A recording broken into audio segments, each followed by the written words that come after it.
جی next question ہے، اگر کوئی عورت پلکنگ نہ کرے لیکن آئی بروز کو شیپ دینے کے لیے سائڈ کے بالوں کو سکن کے رنگ کی طرح ڈائی کر لے تو کیا یہ حلال ہے؟ یہ تو حلال ہی ہے جی، اس کی تو کوئی ممانعت نہیں ہے۔ دیکھیں جس چیز کی ممانعت ہے حرام کا فتویٰ اسی پہ لگے گا جس کو شریعت نے حرام قرار دیا۔ وہ صحیح بخاری اور صحیح مسلم کی متفق علیہ حدیث ہے کہ سیدنا عبداللہ ابن مسعود رضی اللہ تعالیٰ عنہ کہتے ہیں کہ اللہ تعالیٰ نے لعنت فرمائی ہے ایسی عورتوں پر جو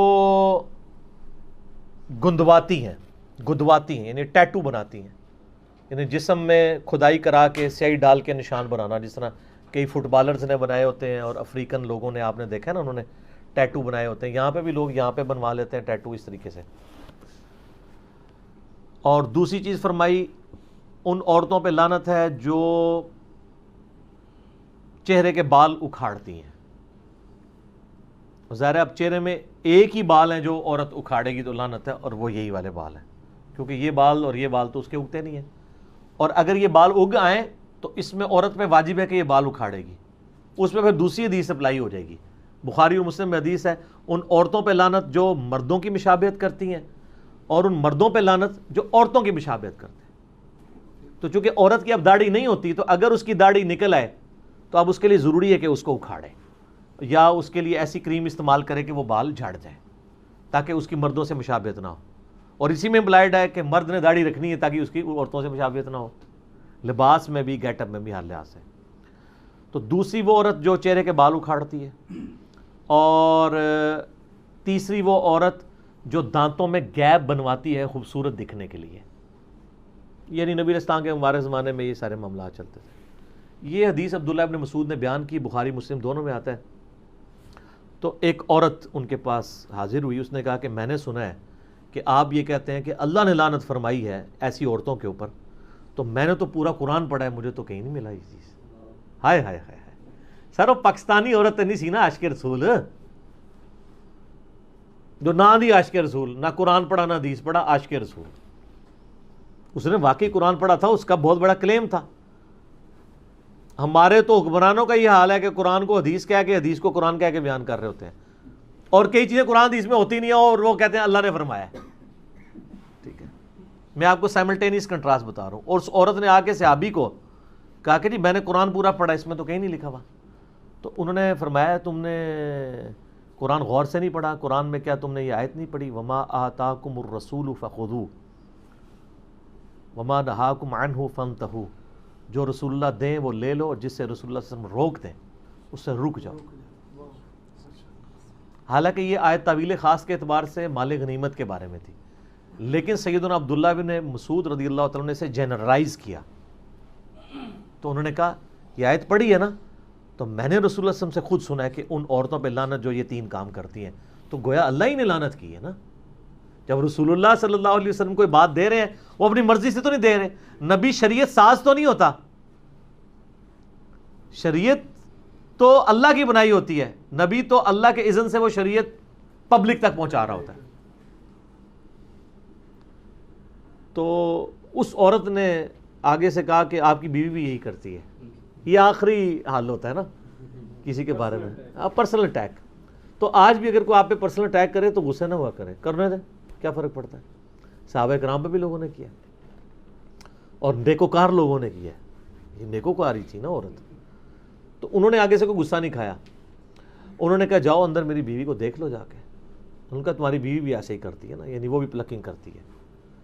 تو وہ اندر گئیں وہ، اور واپس آئیں تو شرمندہ تھی، انہوں نے کہا نہیں آپ کی بیوی ایسا نہیں کرتی۔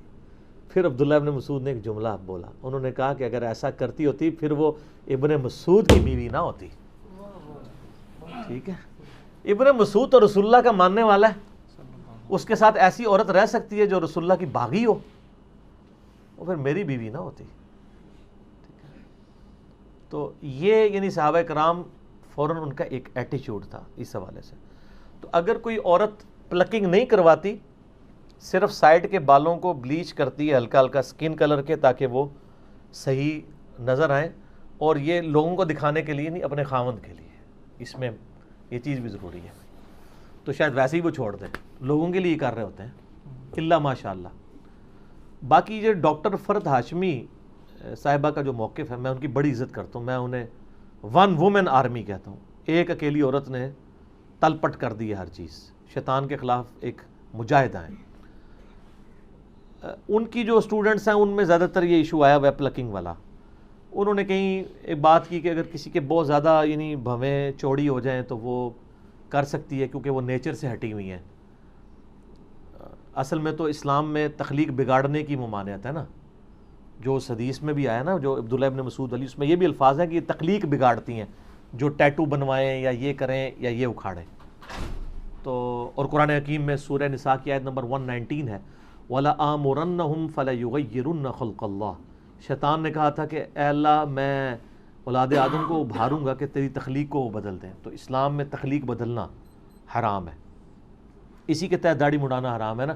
اللہ نے مرد کی اگائی ہے، عورت کی نہیں اگائی۔ تو البتہ کچھ چیزیں تخلیق بگاڑنے میں ہی فطرت ہے، جیسا کہ زیر ناف بال یا بغلوں کے بال یا ناخنوں کا کاٹنا۔ اب یہ اللہ کی تخلیق کو آپ بگاڑ رہے ہیں، لیکن یہ فطرت ہے، یہاں پہ اس کو بگاڑنا فطرت ہے، ختنہ کروانا بگاڑنا ہے، لیکن وہ فطرت ہے، اس کا حکم علیحدہ سے آ چکا ہے۔ اور بخاری مسلم میں حدیث ہے کہ فطرت میں جو ہے وہ 5 چیزیں داخل ہیں، مونچھوں کا پس کرنا، ناخنوں کا کاٹنا، زیر ناف بال اور بغلوں کے بال جو ہے ان کو اکھاڑنا اور خطرہ کرنا، وہ ایک الگ سے ایک مسئلہ ہے۔ لیکن یہاں پہ جو مسئلہ ہے نا کہ اگر کوئی بلیچ کروا لیتا ہے وہ تو بالکل ٹھیک ہے، اس کو اکھاڑے نا۔ تو وہ میں فرد ہاشمی صاحبہ کا بتا رہا تھا کہ انہوں نے اس طرح کو بات کی کہ بہت چوڑے ہوں تو وہ کاٹ لیں تو خیر ہے۔ اب وہ اس کا نتیجہ یہ نکلا ہے کہ جو ہمیں خبر ہے فزیکلی کہ وہاں پہ ساروں نے ہی سمجھ لیے کہ ہمارے چوڑے ہی ہو گئے ہیں، ورنہ تو ہونا چاہیے آپ گوروں والا ایک طریقہ اڈاپٹ کریں کہ آپ کہیں جی ہم نے 1000 عورتوں کے اوپر فزیکلی یہ پرفارم کیا ایکسپیریمنٹ کہ عورت کے جو بھووں کی آئی بروز کی چوڑائی اتنی اور اتنی موٹائی ہونی چاہیے، تو یہ ہمیں ایک سٹینڈرڈ ملا ہے، اس سے جس کا ہٹے وہ آگے پیچھے کر سکتا ہے۔ ہر کسی کو یہی نظر آ رہا ہے، اور عجیب جو ہے وہ جننیاں بنی ہوئی ہوتی ہیں، ٹھیک ہے نا، خام خواہ۔ اور پھر یہ بھی لوگوں نے دماغ میں ڈال دیا کہ جس نے ایک بار کر دیا ہے تو وہ پتہ نہیں اب دوبارہ نہیں۔ میری وائف تو شادی سے پہلے نہیں کرتی تھی، ایک آدھ دفعہ اس کی سہیلیوں نے زبردستی اس کے ساتھ یہ معاملہ کیا، تو شادی کے بعد آج 14 سال ہو گئے، کوئی فرق نہیں پڑتا۔ ایویں خام خواہ یعنی لوگوں کے دماغ میں ڈالا ہوا ہے۔ تو وہ بلیچ کر لیں، اس سے بہتر ہے۔ بلیچ کرنے میں کیا ہوتا ہے کہ صرف وہ کلر چینج ہوتا ہے، سکن والا، بال ادھر ہی موجود ہوتے ہیں لیکن دیکھنے میں نظر نہیں آ رہے ہوتے۔ تو یہ بھی یعنی ایک آئی بروز کو شیپ دینے کا ایک طریقہ ہے، لیکن یہ جائز طریقہ ہے کیونکہ اس میں آپ بال اکھاڑ کوئی نہیں دیں۔ تو لہٰذا شریعت کا جو فتویٰ ہے نا وہ اس سے اٹھ جائے گا۔ فتویٰ لگانے کے لیے من وان ویسی چیز ہونا ضروری ہے۔ اور یہاں پہ میں ایک ضمناً ایک بات بتا دوں، صحیح بخاری اور صحیح مسلم میں حدیث ہے کہ نبی صلی اللہ علیہ وآلہ وسلم نے بالوں کی جو چٹیا ہے نا، یعنی اس میں پرانگدہ، بالوں کا پرانگدہ کرنے سے بھی منع فرمایا ہے۔ یعنی کوئی عورت بالوں کا پرانگدہ نہیں کر سکتی۔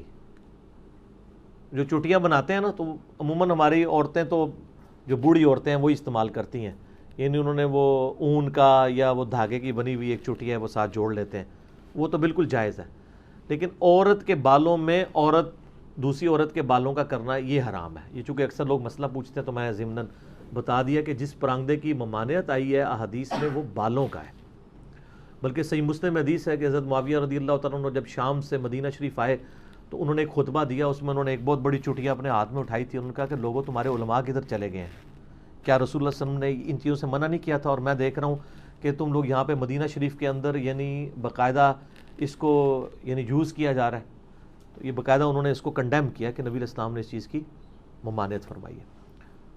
البتہ جو عام پرانگدے ہیں وہ بالکل درست ہیں۔ اسی طریقے سے اگر کسی کے بالکل سر کے بال ختم ہو گئے ہیں مرد کے، اور سر کے اوپر وہ وگ لگانا چاہتا ہے بشرطے کہ وہ دھوکہ دے کے کوئی رشتہ نہ کرنا چاہ رہا ہو اس کی وجہ سے، تو وگ لگانے کی بھی اجازت ہے۔ اور جو پرماننٹلی فکسڈ وگیں ہیں ان میں آپ کو وضو کرنے کے لیے، غسل کرنے کے لیے اس کو اتارنے کی بھی ضرورت کوئی نہیں ہے کہ آپ کہیں کہ میں اتاروں گا۔ اس طریقے سے اب تو خیر اس سے بھی اچھی چیز آ گئی ہے، یعنی ہیئر ٹرانسپلانٹ والا مسئلہ ہے، وہ تو ویسے ہی ٹھیک ہے، وہ آپ کے اوریجنل بال ہیں وہ لگا دیے جاتے ہیں، اس میں تو ویسے کوئی ایشو نہیں ہے۔ تو یہ میں نے ساتھ ساتھ کچھ مسائل تھے جو اس سے ریلیٹڈ وہ میں نے بتا دیے تاکہ ایشو اس حوالے سے ریزالو ہو جائے۔ لوگ پوچھتے رہتے ہیں سوال اکثر، میری کوشش ہوتی ہے جو اس سے ریلیٹڈ چیزیں وہ ساتھ ساتھ بیان کر دی جائیں تاکہ کوئی مسئلہ نہ ہو. ٹھیک ہو گیا. علی بھائی اسی میں ضمناً سوال ہے، عورت یا مرد کے لیے ہاتھوں یا ٹانگوں سے بال ریموو کرنا کیا یہ بھی جائز ہے؟ اس کی کوئی حرمت اس طریقے سے تو آئی نہیں ہے کہ کوئی کہے کہ ہاتھ اور بال یعنی پاؤں کے بال ریموو کرنے کی کوئی ممانعت ہو، لیکن اس کے ہم میڈیکلی تو نقصانات ہی دیکھ رہے ہیں. وہ ایک بار کرتے ہیں پھر بار بار ان کو مصیبت سے گزرنا پڑتا ہے. اور مجھے بتائیں یہ ٹانگیں جو ہیں اس طریقے سے بال ریموو کر کے اس میں سے کیا نکالنا ہے کسی نے؟ یہ ٹانگوں کے بال ریموو کر کے ان عورتوں نے پھر ٹخنوں سے اوپر شلواریں کرنا شروع کر دی تھی اپنی وہ نمائش کرنے کے لیے. تو اس طریقے سے ہاف سلیپ پہننا شروع کر دی لوگوں کے دکھانے کے لیے وہ کر رہی ہوتی ہے نا. اگر وہ کہتا ہے خامدوں کے لیے کر رہی، خامند ہی عورتیں گال کوئی نہیں مننی ہے. ٹھیک ہے. اور مجھے حدیث یاد آ گئی، بخاری مسلم میں حدیث ہے، نبی صلی اللہ علیہ وآلہ وسلم نے فرمایا کہ مجھے اللہ تعالیٰ نے جہنم دکھائی تو میں نے اپنی امت کی عورتوں کی اکثریت جہنم میں دیکھی. استغفر اللہ، اللہم اجرنا من النار، آمین. تو اس لیے کہ یہ ناشکری ہیں. تو صحابہ نے کہا علیہم رضوان کہ یہ اللہ کی ناشکری کرتی ہے؟ ان کا نہیں، اللہ کی نہیں کرتی، اپنے خامدوں کی کرتی ہے. اور نبی علیہ السلام نے اس کے اوپر جو جملہ ارشاد فرمایا بڑا زبردست ہے. آپ فرمایا ان عورتوں کا یہ حال ہے اگر پوری زندگی ان کا مرد ان کے ساتھ حسن سلوک کرتا رہے اور کبھی کوئی مسئلہ چھوٹا سا بھی مس ہینڈل ہو جائے تو یہ کہتی ہیں جب سے تیرے پاس آئی ہوں میں نے سکھ کا ایک دن بھی نہیں دیکھا.